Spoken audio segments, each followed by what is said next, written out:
Bonjour tout le monde, j'espère que vous allez bien et je vous dis bienvenue sur Eddy en cuisine. Aujourd'hui, nous allons voir ensemble la recette de la ganache fraise passion.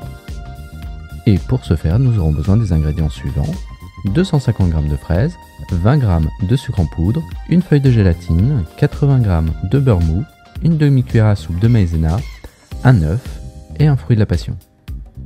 On commence par faire ramollir notre gélatine dans de l'eau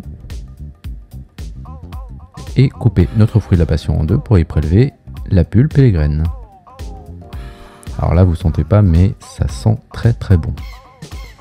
Ensuite, dans une casserole, on va verser le sucre et nos fraises et on va faire compoter un peu moins de 10 minutes à feu moyen.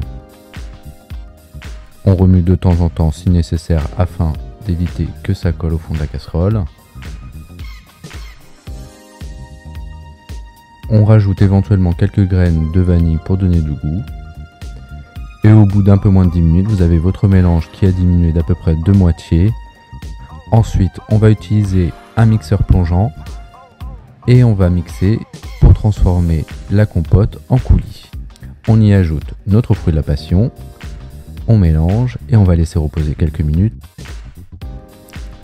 On filtre maintenant notre mélange à l'aide d'un chinois afin d'enlever les graines du fruit de la passion et de garder uniquement le coulis. Et on a un coulis bien lisse et onctueux. On va passer maintenant à la ganache en elle-même.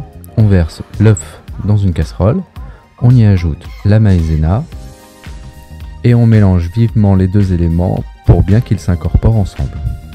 On rajoute ensuite notre coulis et on va passer tout ça sur le feu, toujours à feu moyen, afin de faire épaissir notre mélange. Une fois que notre mélange a obtenu la consistance désirée, on va y ajouter notre feuille de gélatine et le beurre.